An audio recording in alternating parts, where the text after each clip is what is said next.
A merciless winter wrapped the city in white as a former Navy SEAL, and his rare silver-gray German shepherd walked the frozen streets. He had chosen isolation, silence as his shield, routine as his refuge.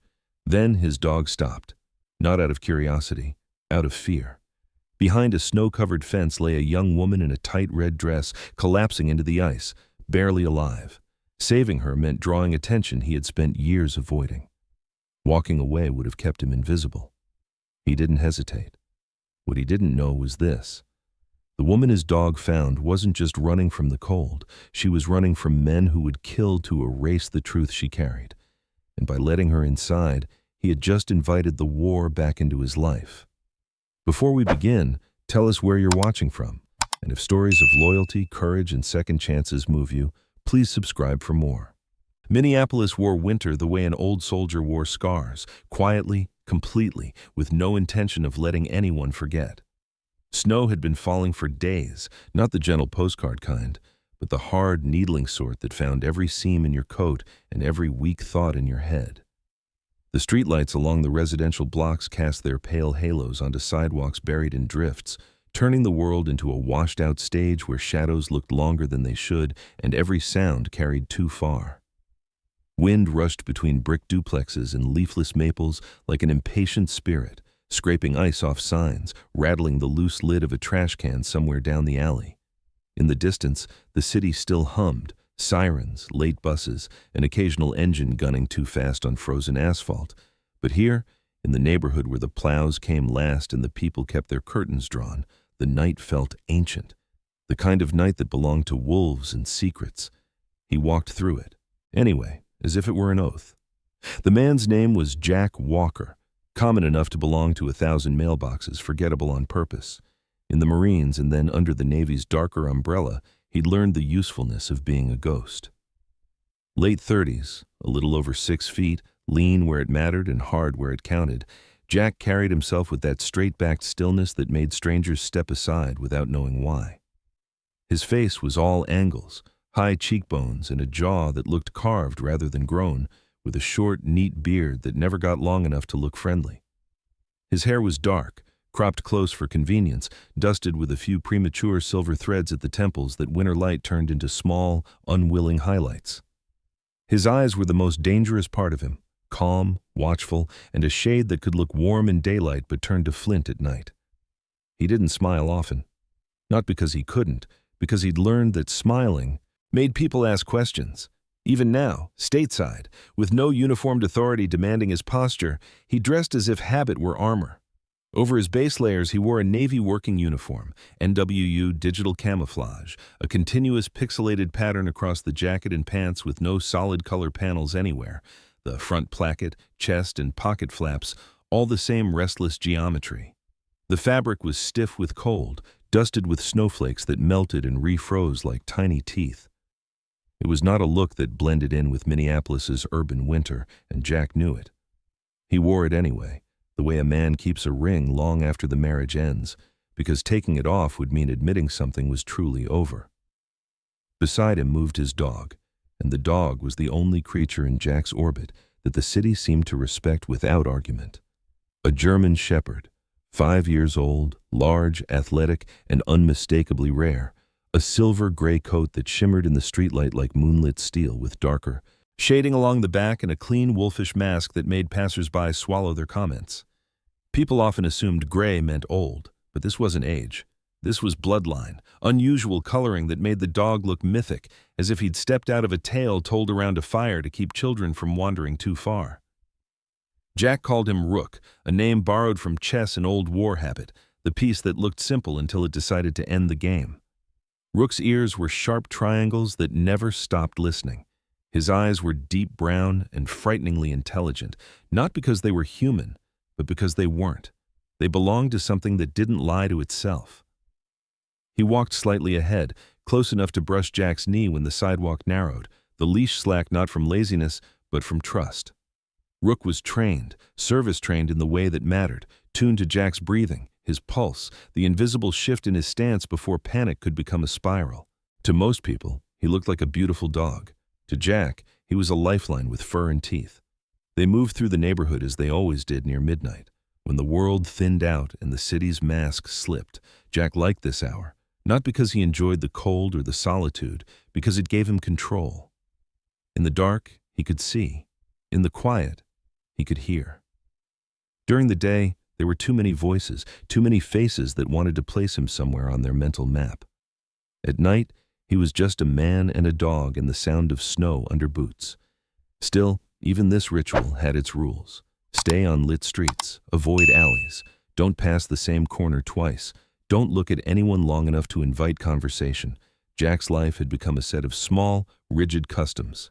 Superstitions disguised as discipline, born from one terrible truth he carried like a second skeleton. Danger didn't announce itself. Danger simply arrived, smiling, wearing the right clothes, saying, "Your name like it owned you." Tonight, the storm made danger easier to imagine. The wind rose in long, moaning gusts that shoved powder across the road in pale sheets. It was bright enough that the snow seemed to glow, yet the air still felt heavy, as if the sky were pressing down. Jack and Rook turned onto a quieter street lined with chain-link fences and postage stamp yards. A few houses had Christmas lights still hanging, stubborn strands of blue and red blinking against the white. Somewhere behind a fence, a porch light flickered, uncertain, as if debating whether to stay alive. Then Rook stopped. It wasn't the casual pause of a dog catching scent. It was sudden, muscles locking, head lowering, tail stiffening. The leash tightened without jerking, because Jack's hand reacted the same instant. Jack didn't speak at first. He watched Rook's posture, the way his shoulders squared and his nostrils flared. Rook's chest expanded in one deep draw of air, and a low growl rolled. Out of him, quiet, not meant for show, but thick with warning. The sound vibrated up the leash into Jack's wrist like a pulse. "What is it?" Jack asked softly, more to steady himself than to get an answer. The dog didn't look back. His eyes were fixed on a fence line ahead, snow piled against the chain link in uneven dunes, as if the wind had tried to bury what lay beyond. Rook growled again, then barked. One bark, heavy and sharp, echoing off the houses. Not the excited bark of discovery. This was alarm. Jack's heart did the old trick it always tried, kicking against his ribs as if the cage were too small. His body, trained to move before thought, shifted his weight, angled his shoulders. He swept his gaze across the street. Empty cars, blank windows, no footsteps. Only snow and wind. But Rook's bark came again, louder, urgent, almost angry at the delay. "Easy," Jack murmured, though he wasn't sure who he was speaking to. He followed Rook toward the fence, boots, crunching through crusted snow. The dog's nose went low, tracing the ground near the base where the drift met metal. And then Jack saw it. A darker shape against the white collapsed where the fence corner met a hedge buried under frost. At first his mind tried to label it something safe, trash bag, fallen branch, stray coat. Then the shape moved. Or maybe it didn't move. Maybe it was Jack's flashlightless eyes finally adjusting. A person. A woman. She lay half on her side, half on her knees, as if she'd been crawling and simply run out of strength. Snow clung to her hair in wet clumps. Her skin looked too pale under the street lamp, a waxy kind of white that didn't belong to cold alone. She wore a red dress, tight, sleeveless, the kind meant for warm rooms and music and drinks, not for a winter that could freeze lungs in minutes. The color was shocking in the monochrome street, like a wound in the world. Her legs were bare, smeared with snow. Her shoes, thin heels, were half lost in the drift, useless little spikes. Jack's brain flicked through possibilities. Intoxication, assault, hypothermia, bait. All of them dangerous. Rook moved closer, not snapping, not pouncing, just standing guard near her head, ears forward, body tense, his breath visible in quick clouds. The woman's eyes fluttered. They were dark, wide, unfocused. Her lips were bluish, trembling. She tried to speak, but her throat produced only a thin rasp. Jack crouched, careful not to crowd her. He kept his hands visible, palms open, the way he'd learned to do with scared civilians overseas. "Hey," he said, voice low, controlled. "Stay with me." His gaze scanned her body for obvious injury. No visible blood, but her breathing was shallow and too fast. Pure cold could do that. So could fear. "Can you hear me?" Her eyelids blinked, a nod that barely existed. Rook's growl subsided into a vibrating, protective hum. The dog's presence was a strange comfort, because Rook didn't do theatrics. If he was here, alert but not attacking, it meant the threat was not immediate in the shadows around them, or it meant the threat was smarter than a shadow. Jack hated that his mind worked like this, turning compassion into calculation, but the world had taught him its lessons with teeth. He reached toward the woman's shoulder slowly. "I'm going to help you up," he said. His fingers brushed the skin of her upper arm, ice cold, goose-fleshed. She flinched, not away from him, but as if pain ran underneath her skin. "No," she whispered, voice breaking. "Please, don't." Jack paused. "Don't what?" But she couldn't finish. Her head sagged forward, and for a second Jack thought she'd passed out. Then her eyes snapped toward the street behind him, terrified as if she'd heard something. Jack didn't turn immediately. He listened. Wind, snow, distant engine, nothing clear. Rook's ears rotated, the dog's gaze shifting past Jack's shoulder. That was enough. Jack rose slowly, scanning the street in a controlled arc. At the far end of the block, beyond the veil of blowing snow, a shape sat where there should have been nothing, a black SUV, engine off, headlights dead, swallowed by drifting white. It was parked too neatly, too deliberately, as if someone had placed it there and then erased their footprints. Jack's stomach tightened. He couldn't see inside. The windows were dark. In a city like this, a black SUV meant nothing. In Jack's life, it meant everything. Rook let out one more low growl, deeper now, aimed in that direction, not panic, warning. Jack looked down at the woman again. Red dress, bare legs, midnight, a fence line, and a vehicle watching from the snow like a patient predator. The myth of winter was that it killed quickly and honestly. Jack knew better. Winter was just cover. "Okay," Jack said, more to himself than to anyone else, his voice flattening into command. He crouched and slid an arm under the woman's shoulders, the other beneath her knees. She was lighter than she should have been, all sharp bones and trembling muscle. She let out a small sound, half pain, half relief. Rook moved in close, guarding Jack's flank, eyes still flicking toward the SUV. Jack started toward his house at a brisk, controlled pace, not running, not showing fear. Inside him, something old woke up, an instinct like a blade sliding out of its sheath. He didn't know her name. He didn't know her story. But he knew this. The night had just chosen him again, and it rarely chose gently. Behind them, the black SUV remained still, a silent blot in the blizzard, as if it had all the time in the world. Jack reached his front door with the woman cradled against his chest, her body light in a way that made his jaw tighten. Too light meant hunger, stress, long hours without rest, sometimes all three. The house greeted them with a wash of warm yellow light spilling onto the porch, a sharp contrast to the white violence of the street. Snow clung to Jack's NWU sleeves and shoulders as he kicked the door shut behind him with his heel, sealing out the wind. The interior was small but solid, a one-story house built in the 70s with thick walls and low ceilings that trapped heat and sound. The living room smelled faintly of old wood, coffee grounds, and the clean metallic tang of cold air dragged inside with them. Jack laid the woman down on the couch with careful efficiency, positioning her on her side the way he'd been trained to do with anyone whose breathing worried him. The red dress caught the lamplight immediately, deep crimson, tight against her waist and hips, a dangerous color in a room that otherwise lived in shades of brown and gray. It made her look unreal, like something dropped into the wrong story. Rook followed them in, silent as a shadow, then planted himself near the front window, his silver-gray coat bristling slightly as he stared through the glass toward the street. He didn't bark. That worried Jack more than if he had. "Watch," Jack murmured, not as an order but a confirmation. Rook's ears flicked once, acknowledgement given. Jack stripped off his gloves and crouched beside the couch. Up close, the woman looked younger than he'd first thought, mid to late 20s maybe. Her hair was dark brown, almost black when wet, hanging loose around her face in tangled waves. Snowmelt had dampened it, making it cling to her pale cheeks and the line of her neck. Her skin was fair, but not fragile-looking, the kind that would tan easily in summer. Now it was mottled with cold, lips still faintly blue. Her lashes fluttered, and this time her eyes opened fully. They were green, sharp, and expressive even through exhaustion, and they locked onto Jack with a mix of calculation and fear that told him she was no stranger to danger. She swallowed, throat working. "Where?" Her voice was low, rough, like she'd been screaming or crying earlier and paid for it. "You're inside," Jack said calmly. "You were freezing. You're safe for the moment." He chose his words with care. Safe was always conditional. Her gaze flicked past him to the room, cataloging details the way his did. Exits, corners, shadows. When her eyes landed on Rook at the window, she stiffened. The dog turned his head just enough for one dark eye to catch the light, watching her without hostility but without softness either.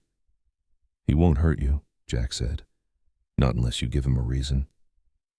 That earned the faintest twitch of a smile at the corner of her mouth, gone almost before it appeared. She drew her knees up slightly, winced, then let them fall back. "I didn't think I was going to make it," she said. "I couldn't feel my feet anymore." Jack nodded. "Hypothermia sets in faster than people expect." He stood and grabbed a thick wool blanket from a chair, draping it over her shoulders and tucking it in around her sides. As his hands brushed the fabric of the dress, he noticed how thin it was, how utterly wrong for the night outside. "What's your name?" She hesitated. That pause told him more than a quick answer would have. "Emily," she said finally. A common name, clean and easy to forget. He filed that away. "Jack," he replied, because not giving a name at all would have raised questions too early. Emily pushed herself up on one elbow, her movements careful but not weak. She was slim, about average height judging by the length of her limbs, with the kind of posture that suggested confidence learned the hard way. Even now, shivering, she carried herself like someone used to being seen. "I can't stay long," she said, eyes darting toward the window again. "They'll notice I'm gone."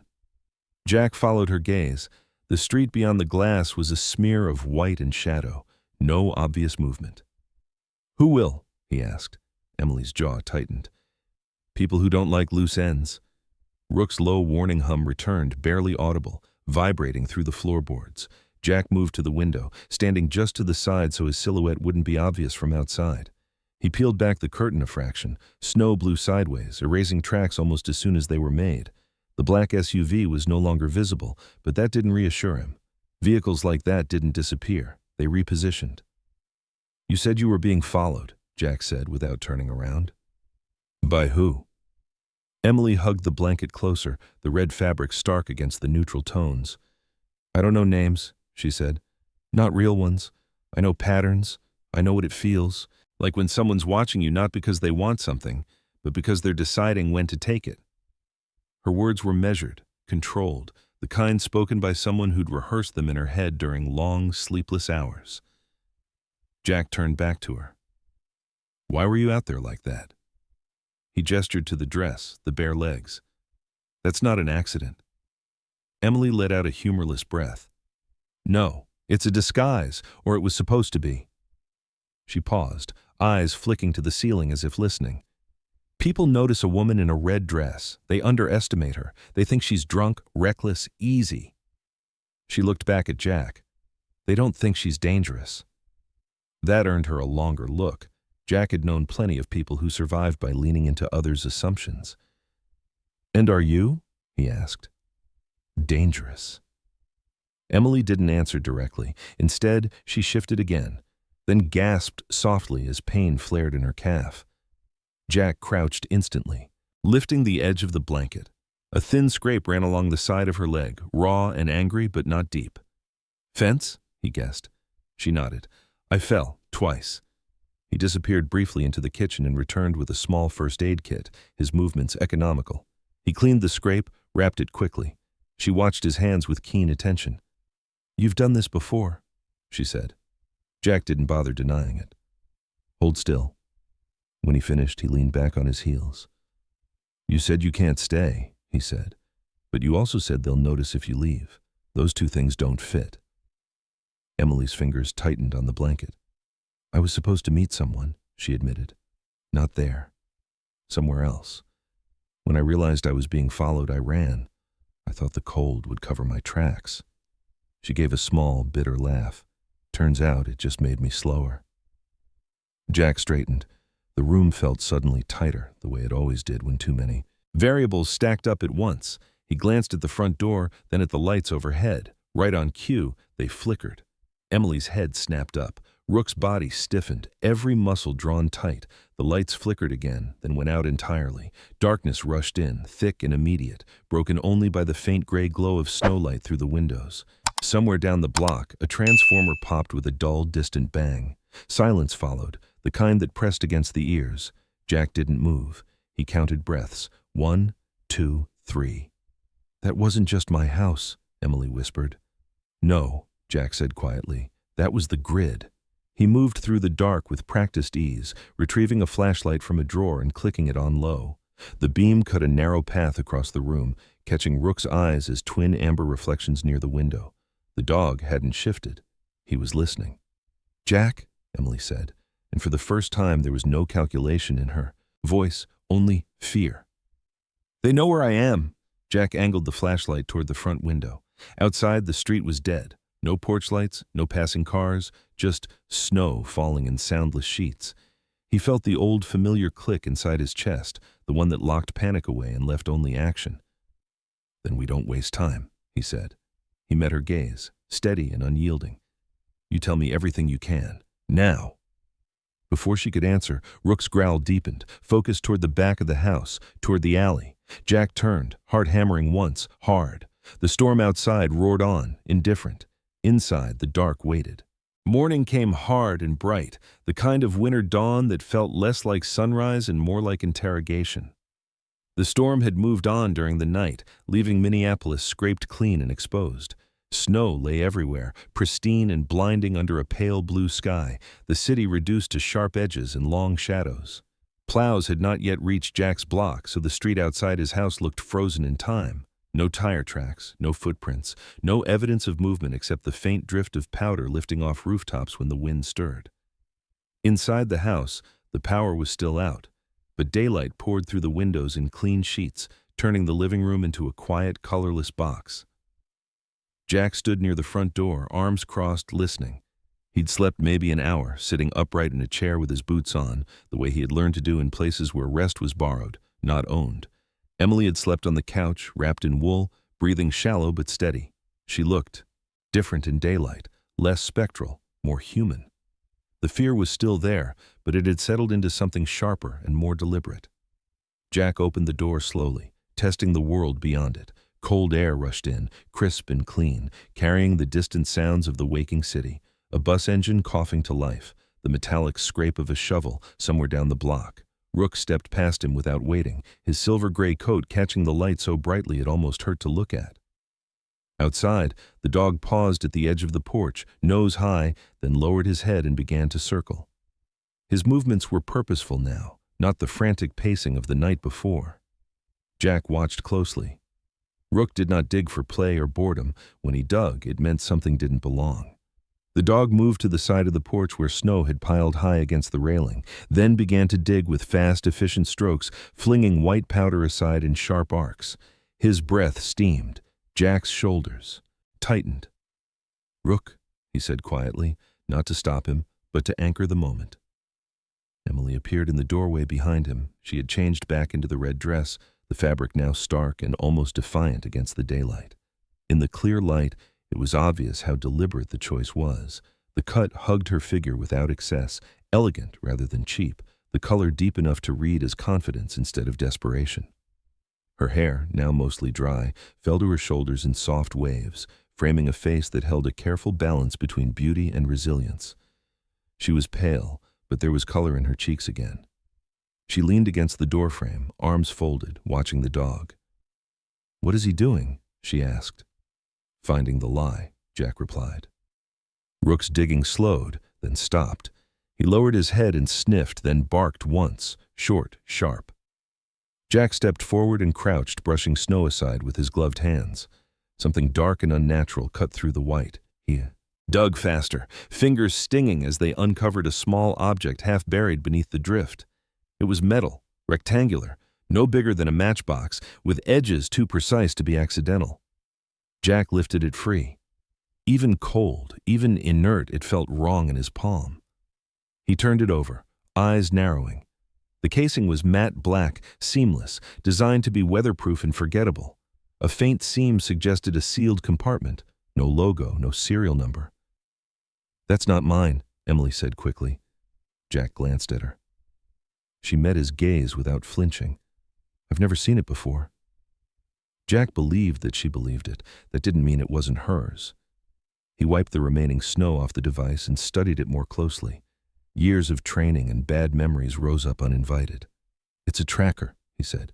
"Military grade." Emily's posture changed instantly. Her shoulders squared, her chin lifted. "You're sure?" Sure enough, he tapped a small recessed point on the salsa. "Casing. Encrypted beacon, short-range burst transmission. Whoever planted it wanted to know where you stopped moving." Rook sat back on his haunches, watching them both, tail still, ears alert. The morning light reflected off his coat, giving him an almost otherworldly sheen. Emily exhaled slowly. "I told you I was being followed." "You told me people were deciding when to take something," Jack corrected. "This is deciding how." He stood and turned the device in his hand. The surface was cold, dead. "When did you last check your coat? Your bag?" Emily shook her head. "I didn't have a bag. I left everything behind." Her mouth tightened. That was the point. Jack considered the street again. In daylight, it looked harmless. That bothered him more than the dark. "Go inside," he said. "Both of you," he added, nodding to Rook. Back in the living room, Jack set the tracker on the table, away from windows. Emily stood across from him, arms crossed, eyes fixed on the device. "If that's been transmitting," she said, "then they know this address." "Maybe," Jack said. "Or maybe they knew already and this is insurance." He didn't like either option. He pulled a knife from his pocket and carefully pried at the seam, just enough to expose the inner workings without damaging them. A small LED winked to life, green, steady. Emily leaned forward. "What does that mean?" "Stand by," Jack said. "It's listening." As if on cue, the light flickered once, then again. Rook let out a low sound, not quite a growl, more like a warning whispered through his chest. Jack straightened. "That's new." Emily's voice dropped. "Is that bad?" "It's not good." The LED began to pulse faster now, green shifting toward a sharper hue, each blink shorter than the last. Jack's mind raced. A change in signal meant proximity, activation, or command, or all three. He reached for a metal bowl from the kitchen and dropped the device inside, then slid the bowl beneath the thick wooden table. It wasn't a solution, but it was something. Emily watched him with a mix of fear and admiration. "You do this like you've been here before," she said quietly. Jack's jaw tightened. "I have." The light continued to blink, faster now, almost frantic. Outside, a car passed at the end of the block, tires crunching softly on packed snow. Jack's gaze snapped to the window. Nothing stopped, nothing slowed. He looked back at the device. "They're checking it," he said, polling for response. Emily swallowed. "So what happens next?" Jack didn't answer immediately. He knelt beside Rook, resting a hand briefly on the dog's thick ruff. The contact steadied him. "Next," he said finally, "we stop being easy to find." The LED flashed again, rapid and insistent, like a heartbeat gone wrong. The quiet house felt suddenly too small, too visible, as if the snow outside had become a mirror instead of a shield. The afternoon light was unforgiving. Winter sun sat low and sharp, slicing through a thin veil of drifting snow and turning the neighborhood into a field of glass and shadow. Every surface reflected brightness. Windows, windshields, the crusted ice along the curb so that even stillness felt exposed. Jack hated afternoons like this. Darkness gave you cover. Light demanded explanations. Inside the house, the air was tense and quiet.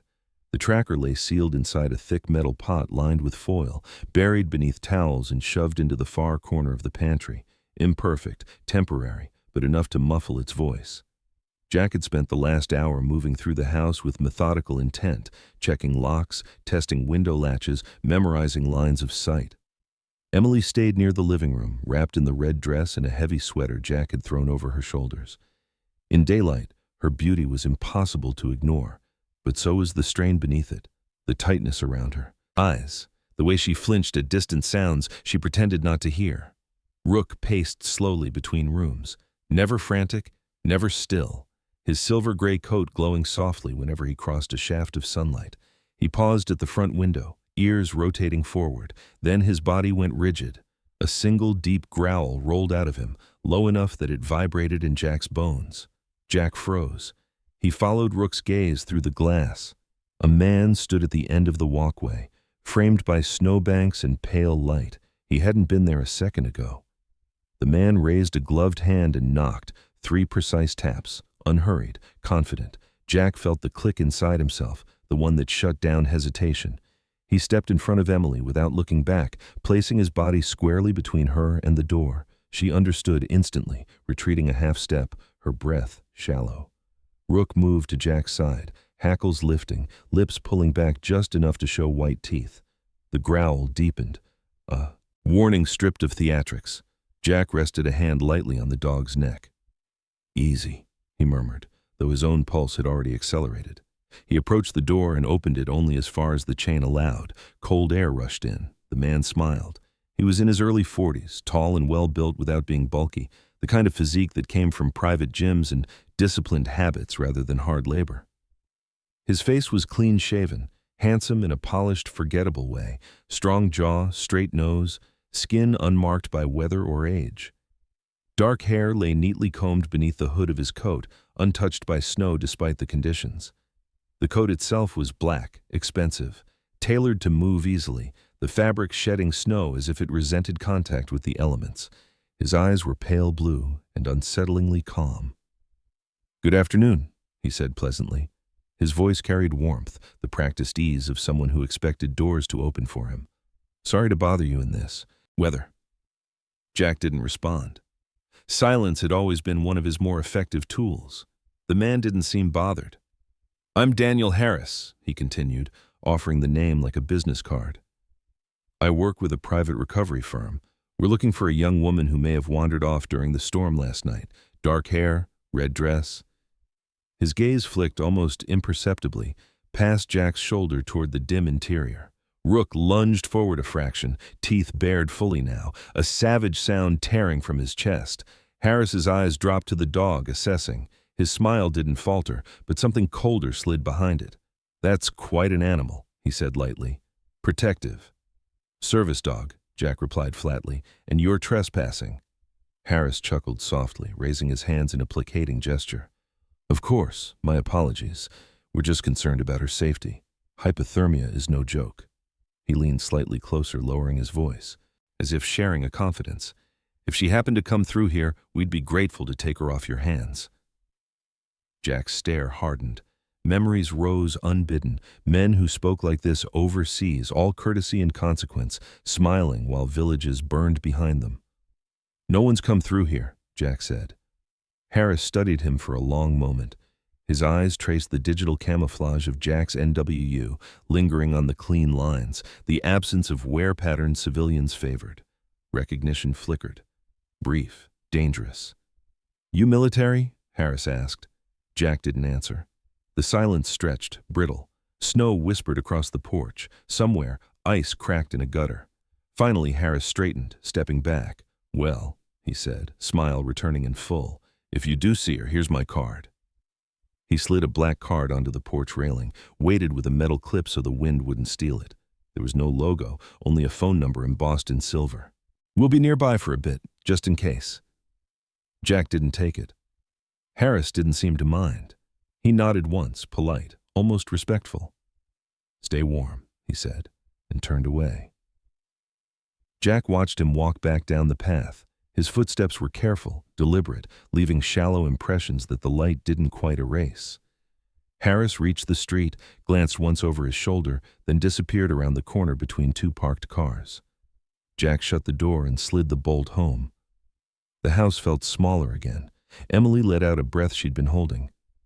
"That's him," she whispered, "or someone like him."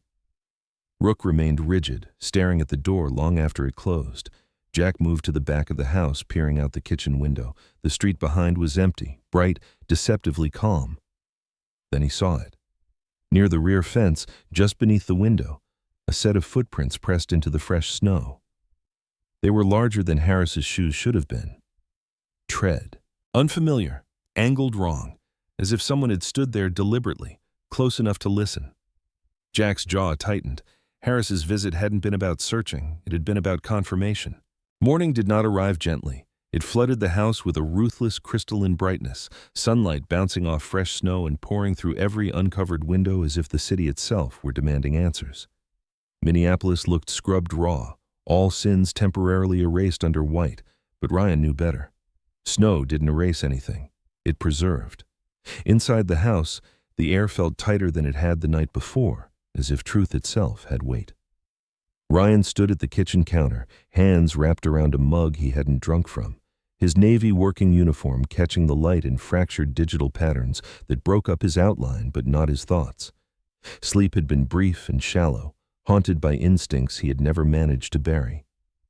Across the room, Emily sat on the edge of the couch, posture straight despite exhaustion, the red dress vivid and almost defiant in the glare of morning. In daylight, there was no mistaking her composure. She was beautiful in a controlled, intentional way, mid to late 20s, slender without fragility, long legs tucked neatly together, shoulders back as if she refused to let fear collapse her frame. Her hair, dark brown with faint auburn highlights, was brushed smooth and gathered loosely behind one ear, exposing skin that was pale but warm-toned, the kind that suggested she belonged more to sunlit rooms than frozen streets. Her eyes, green and sharp, followed Ryan carefully, measuring him the way he measured threats. At her feet sat Shadow. The German shepherd's silver-gray coat glimmered softly, each hair outlined by light. He was utterly still, his broad body pressed lightly against Emily's calf, head up, ears relaxed but alert. This was not guarding behavior, it was choosing. Ryan noticed it immediately. Shadow did not offer comfort lightly. The dog had spent years trained to read Ryan's stress, to insert himself between panic and collapse. For him to sit so close to Emily, without tension, without suspicion, meant something fundamental had shifted. Ryan set the mug down untouched. "You said you were being followed," he said, voice level. "You said people wanted something erased." Emily nodded once. She took a breath, deep and steady, as if bracing against cold water. "I didn't lie to you," she said, "but I didn't tell you everything." Ryan waited. Silence had always been his most reliable weapon. Emily glanced down at her hands, then back up. "I'm the only living witness to a cover-up involving Halcyon Dynamics." The name landed hard. Ryan's jaw tightened almost imperceptibly. Halcyon Dynamics wasn't just a corporation, it was a defense-adjacent conglomerate with fingers in logistics, biomedical research, private security contracts, the kind of company that didn't end up in headlines by accident. "What kind of cover-up?" Ryan asked. Emily's lips pressed together. "Human experimentation," she said quietly. "Unauthorized trials disguised as logistics. Failures. People died. The paperwork said equipment malfunction. I saw the raw data." Shadow shifted closer, his flank now fully touching her leg. Emily rested a hand on his head without looking down, fingers threading into his thick fur as if it were instinctive. "I was a data auditor," she continued. "Low visibility, high clearance. They didn't think I mattered." A bitter smile flickered across her face. That was their mistake. Ryan leaned back against the counter, folding his arms. His face, already carved with hard lines, looked even more angular in the bright light. He had seen this story before. Different names, different continents, same ending. "And the dress?" he asked. Emily exhaled, then nodded. It wasn't just a dress. She stood, moving carefully, and reached for the coat she had shed earlier. From an inner seam near the waistline of the red fabric, she drew out a narrow strip of reinforced material, barely visible unless you knew where to. "Look, custom tailoring," she said. "Microfilament lining. It shields and conceals." With practiced fingers, she pressed along a hidden seam. A section released with a soft click, revealing something no larger than a postage stamp embedded within the fabric, translucent, wafer-thin, etched with microscopic circuitry. Ryan stepped closer, eyes narrowing. "Data storage," he said. "Passive." "Encrypted," Emily confirmed. "Air-gapped, no wireless signature unless activated with a paired device." She met his gaze. "They searched my apartment, my office, my bags. They never thought to check what I was wearing." Ryan let out a slow breath. It wasn't relief he felt, it was confirmation. This was why she hadn't abandoned the dress, even in the cold. It wasn't vanity. It was survival. "Why bring it here?" he asked. "Because I ran out of places," Emily said. "And because your dog found me before they did." Shadow lifted his head slightly, as if acknowledging the compliment. Ryan looked down at the dog, then back at Emily. "You know what happens to witnesses like you," he said, "especially when corporations are involved." Emily nodded. "Yes." Her voice didn't shake. "That's why I didn't go to the police." Ryan studied her for a long moment. He saw fear, yes, but also resolve. The kind that didn't crack under pressure. The kind that got people killed or saved. Outside, the city hummed back to life. Somewhere above them, faint and distant, a sound cut through the quiet, a soft mechanical whine that didn't belong to traffic or construction. Shadow's ears pricked instantly. Ryan moved to the window, eyes scanning the sky. High above the rooftops, barely visible against the pale blue, a small drone glided past, its metallic body catching sunlight and flashing briefly like a signal mirror. It moved smoothly, confidently, not the erratic flight of a hobbyist toy. Emily followed his gaze. Her face drained of color. "They're escalating," she whispered. The drone continued on, disappearing beyond the buildings, leaving behind only the certainty that they were no longer just being watched from the ground. Ryan's expression hardened. "Then we don't wait," he said. Shadow stood, positioning himself between Emily and the window, a living shield against threats that hadn't yet arrived.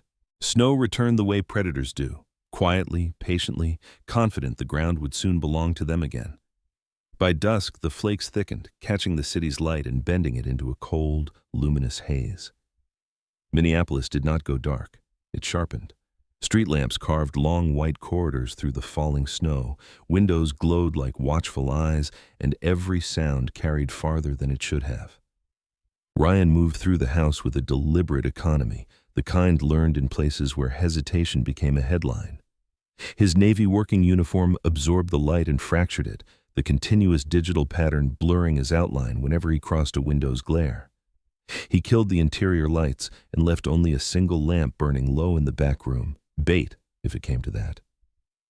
Emily watched him from the hallway, coat pulled tight over the red dress, her expression focused now, fear pared down into attention. She had shed panic like excess clothing.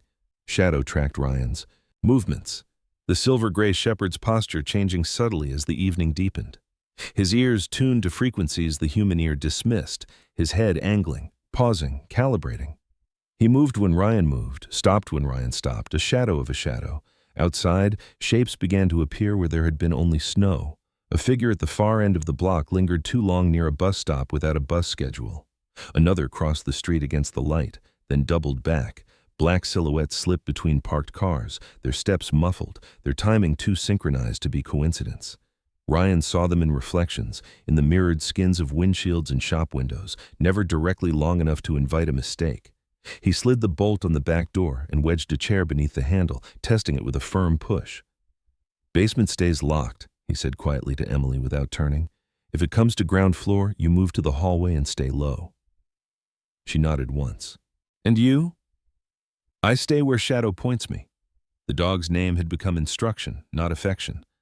Shadow paused at the base of the stairs and lifted his nose, inhaling deeply. His lips drew back in a silent snarl, then relaxed. He padded to the front window, pressed his shoulder against the wall, and froze. Ryan followed, positioning himself to the side, eyes tracking the shepherd's gaze. Two men moved between houses across the street, their outlines broken by snow. Tactical clothing, dark, matte, designed to swallow light. One crouched, hand raised in a signal Ryan had seen 100 times. The other nodded and peeled off toward the alley. "They're probing," Ryan murmured. Emily's jaw tightened. "How many?" "Enough." A sound like a fingertip dragging across glass brushed the house's edge. Soft, testing. Shadow's body went rigid, a low vibration rolling through his chest. Ryan shifted, weight on the balls of his feet, the room shrinking into angles. And options. He killed the lamp. Darkness settled, clean and absolute. The scraping came again, closer now, followed by a whisper of metal. Ryan moved toward the kitchen, Shadow gliding ahead, silent, The back window was ajar by a fraction, too small to notice at a glance, too deliberate to be an accident. Snow dusted the sill inside, a careless tell. Ryan crouched, waited. Shadow's ears flicked once, then he surged forward, not barking, not charging, but placing himself squarely between the window and the interior. The glass creaked. A gloved hand slipped through the opening, fingers seeking the latch. Ryan lunged. The hand vanished, replaced by a startled grunt as Shadow snapped, not to bite, but to warn, teeth clacking inches from skin. Ryan wrenched the window down and locked it, the impact thudding through the frame. Outside, a curse hissed into the snow. Footsteps retreated. "That was a test," Emily whispered from the hallway. Ryan nodded. "They're mapping reactions." Shadow moved again, this time toward the basement door, his head low, tail stiff. Ryan followed, listening.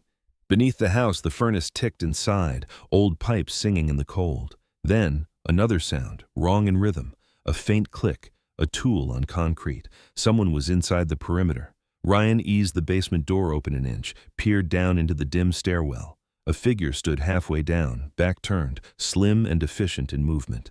He was younger than Ryan, mid-20s, compact, hair shaved close to the scalp, jaw clenched in concentration. His gear was clean, unscuffed, newer.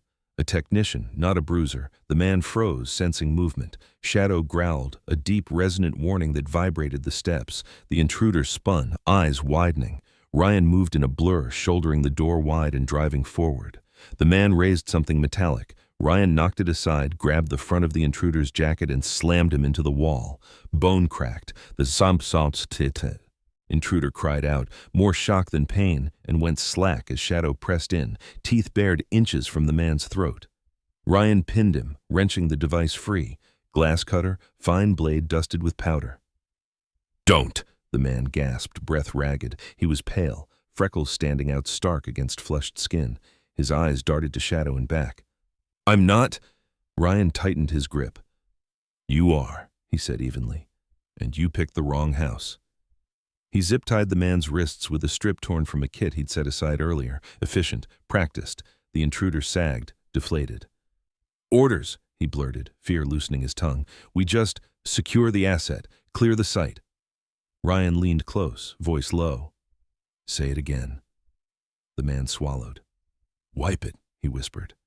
"No witnesses." Shadow's growl deepened, a promise. Ryan stepped back, scanning the stairs. "Who's upstairs?" "Two teams," the man said quickly. "One alley, one front. They'll—" A sharp crack split the air from above, glass giving way somewhere downstairs. Emily screamed once, then cut it off. Ryan's head snapped toward the sound. Shadow was already moving, a silver blur racing up the stairs, warning bark finally tearing free as the night broke into violence. The night split open with light, not darkness light. Snow turned every lamp into a blade, every reflection into a witness. The city glowed with a sterile brilliance that made hiding feel impossible and running feel foolish. Ryan burst from the stairwell into the ground floor as the sound of breaking glass finished echoing through the house, the kind of shatter that lingered in the bones. Shadow was already ahead of him, silver-gray form slicing through the luminous haze like a living signal flare. Emily crouched behind the kitchen island where Ryan had told her to go, one hand clamped over her mouth, eyes wide but focused. She didn't scream again. She listened. Outside, boots hammered against concrete, a door slammed. Someone shouted, short, clipped commands, disciplined. Ryan knew the cadence. He knew the way these men moved because he had once moved like them. He grabbed his jacket, checked the angle of the back door, then made a decision that felt less like choice and more like gravity. "Stay," he said to Emily, voice low and absolute. She nodded, jaw tight, the red of her dress flashing beneath the coat as she shifted. Shadow paused just long enough to lock eyes with Ryan. The dog's gaze was steady, expectant, ready. They went out the back, breath tearing free into the cold. The alley was a corridor of silver and shadow, snow swirling in lazy spirals under the lamps.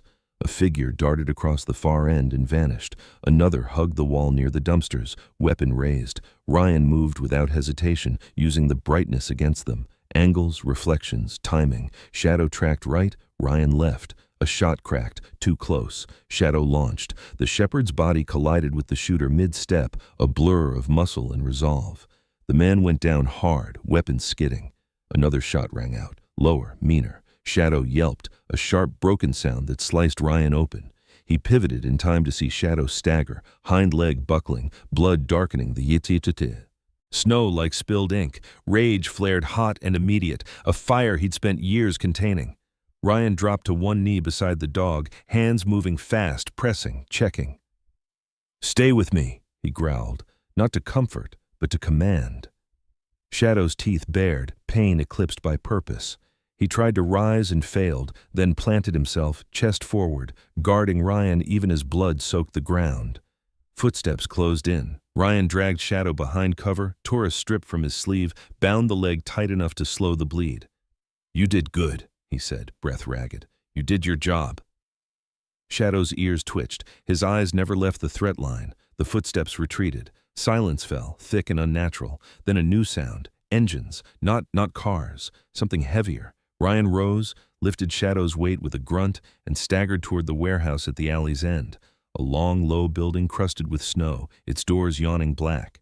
Inside, the air was colder than outside. Metal, biting back the light. Footprints led inward. Ryan laid Shadow behind a stack of pallets, the dog's breathing shallow but steady, his body trembling with the effort to remain alert. "Hold," Ryan whispered. "I'll be back." He moved deeper, each step measured. The warehouse opened into a cavern of snow-dusted concrete and steel beams. At the center stood a man who didn't bother to hide. Daniel Harris. He looked exactly as he had at the door, immaculate coat traded for a tailored tactical jacket, hair untouched by weather, eyes pale and patient. He held a pistol loosely, as if it were an accessory rather than a tool. "You're persistent," Harris said, voice echoing softly. "That usually gets people killed." Ryan stepped into the light. Snow clung to his NWU, melting into dark patterns that made him look carved from the night itself. "You hurt my dog," he said. Harris's lips curved in something that might have been regret. "Collateral," he replied. "Unfortunate," he gestured with the pistol. "The girl." Ryan didn't answer. He didn't need to. Harris sighed, a man disappointed by inefficiency. "You know how this ends," he said. "You can walk away. Let us finish, or you can make this messy."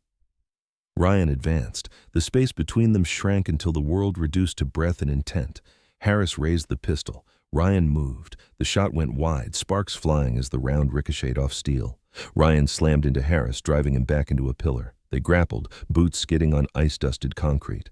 Harris was strong, trained, efficient, but Ryan was relentless. He disarmed Harris with a twist and a strike, the pistol clattering away. Harris responded with a knife that flashed silver in the light. Ryan felt the slice along his arm, heat blooming, and answered with a knee that knocked the breath from Harris's lungs. They separated, circling. Harris smiled then, a cold, honest thing. "There it is," he said. "The old you." Ryan lunged again, caught Harris's wrist, wrenched the knife free, and drove Harris to the ground. He pinned him, blade hovering, the line between justice and vengeance a hair's breadth wide. Harris looked up, eyes bright with calculation even now. "Do it," he whispered. "You know how." Ryan's hand shook, not with fear but with memory. Snow fell through a broken skylight, light turning each flake into a tiny witness. In the distance, a whimper cut through the stillness. Shadow. Ryan's breath hitched. He looked down at Harris, at the man who had ordered men into his home, who had hurt the one being who had kept him alive through nights like this. He could end it, clean, final. "Ryan!" Emily's voice tore across the warehouse, sharp with terror and hope. He froze. He turned. She stood at the threshold, coat thrown open, red dress blazing against the white and steel, eyes locked on him. "Don't!" she cried. "Please!" The blade wavered. The moment stretched. Harris watched, smile thinning, waiting to see which man would win. Ryan lowered the knife an inch. The city breathed. The snow kept falling. And nothing, for one fragile second, moved at all. Dawn arrived not as color, but as clarity. A white brilliance spilling over the city and stripping the night of its lies. Minneapolis stood exposed under a winter sun that reflected off every roofline and street, turning the snow into a field of light. Sirens threaded the distance, measured, official. No longer the frantic alarms of a hunt, but the steady cadence of order reasserting itself. Ryan stepped out of the warehouse as the first responders secured the perimeter, his Navy working uniform still dusted with ice, the continuous digital camouflage breaking and reforming as he moved through the glare. He looked tired in a way that went deeper than bruises, deeper than cuts, the fatigue of someone who had carried weight alone and finally set it down. Inside the warehouse, Harris lay cuffed on the cold concrete, his immaculate composure finally cracked. He was a man in his mid-40s with features sharpened by control, clean-shaven jaw, eyes pale and calculating even in defeat. Posture disciplined to the end. The confidence that had once made him dangerous now only made him small beneath the authority of uniforms he could not command. Officers moved around him with practiced neutrality, cataloging weapons, marking footprints, lifting evidence bags from the floor where snowmelt had pooled and frozen again. Ryan watched just long enough to ensure Harris was taken, truly taken, then turned away. He followed the medics' voices toward the pallets where Shadow lay. The German Shepherd's silver-gray coat caught the sunrise, each strand lit like wire. He was 7 years old by Ryan's count, a veteran in his own right, with dark, intelligent eyes that had learned the difference between fear and resolve. A medic knelt beside him, a woman in her 30s with cropped blonde hair and a calm that steadied the room. Her name tag read Sarah Klein. She was tall and lean, shoulders squared by years of lifting and long nights, skin pale from winter shifts, freckles faint at the bridge of her nose. She spoke softly as she worked, her hands sure as she adjusted the bandage around Shadow's leg and checked his breathing. "He took a hard impact," she said, glancing up at Ryan. "But the bind you did saved him. No internal bleed that I can hear. We'll get him to the veterinary ER, keep him warm, run imaging. He's a tough one." Shadow's tail thumped once, weak but defiant. Ryan knelt, resting his palm against the dog's broad chest, feeling the steady rhythm beneath. "You hear that?" he murmured. "She says you're tough." Shadow's ears flicked. His gaze followed Ryan with the same unwavering trust it always had. Nearby, Emily stood wrapped in a blanket, the red dress still visible at the hem where the fabric peeked through, a slash of color against the white. In the daylight she looked younger, exhaustion etched beneath the poise, but her posture was upright, and her eyes were clear. She had the bearing of someone who had crossed a line and would never be the same, but she was no longer afraid of the crossing. Her hair, loosened from the night, fell in dark waves over her shoulders. Her skin held a healthy warmth now that the cold had retreated. When she smiled, tentative, then real, it transformed her face, softening the angles without dulling the intelligence behind them. She met Ryan's gaze as he stood. "They took the drive," she said quietly, nodding toward the evidence van. "Chain of custody. It's real this time." Ryan nodded. "Good." A man approached with the careful confidence of someone used to command without bluster. He was in his early 50s, tall, with iron-gray hair and a lined face that suggested both patience and consequence. His coat was plain, his presence unmistakable. He introduced himself as Agent Michael Reyes, Federal Oversight, voice calm and precise. He did not posture. He explained. "The data corroborates existing cases," he said. "Halcyon Dynamics is finished. Warrants are already moving. Harris and his team won't see daylight for a long time." He paused, looking from Ryan to Emily. "You did the right thing." Ryan accepted the words without ceremony. He had learned long ago that validation arrived late, if at all, and rarely healed what it named. Reyes continued, softer now. "You'll both be asked to give statements. Not today. Today, you rest." He turned, already absorbed back into the machinery of aftermath. The medics lifted Shadow onto a stretcher designed for animals, securing him gently. The dog protested with a low whine until Ryan walked alongside and placed a hand where Shadow could see it.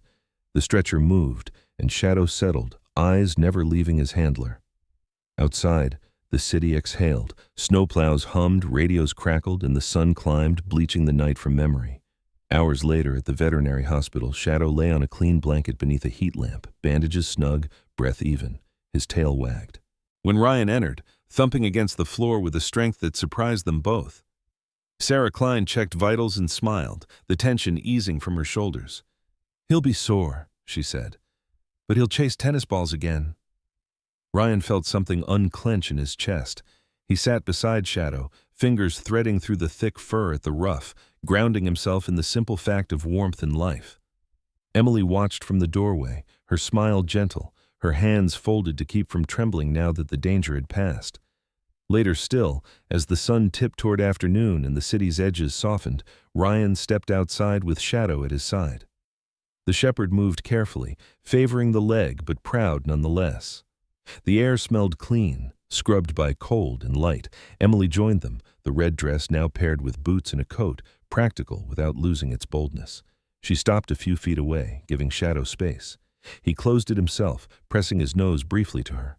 Glove before sitting, satisfied. Emily laughed, a quiet, surprised sound. "I think he approves," she said. Ryan smiled, small and genuine. He looked out over the snow-bright street, then back at them both. The uniform was still the same. The pattern still broke his outline. But his eyes had changed. The watchfulness remained, tempered now by something like peace. He was no longer alone. In the quiet after the storm, when the snow settles and the noise fades, we're reminded of something deeper than survival. Sometimes, what we call coincidence is actually a miracle moving softly through our lives. A dog stopping at the right moment, a door opening instead of closing. A choice made not out of fear, but out of love. Many believe God speaks only through thunder and fire. But more often, he works through small mercies, a loyal companion, a stranger who refuses to give up, a second chance offered when we least deserve it. In this story, the miracle wasn't just that lives were saved, it was that broken hearts were guided back to hope. God didn't remove the storm, he sent protection through it. In our own lives, we all face winters of the soul, days when the world feels cold, silent, and unforgiving. If you're walking through one now, remember this: you are not forgotten. Help often arrives in forms we don't expect, right when we need it most. Trust that God is still writing your story, even when the page looks blank. If this story touched your heart, please share it with someone who may need hope today. Leave a comment and tell us where you're watching from. We read every one. And if stories of faith, loyalty, and second chances matter to you, subscribe to the channel so we can walk this journey together.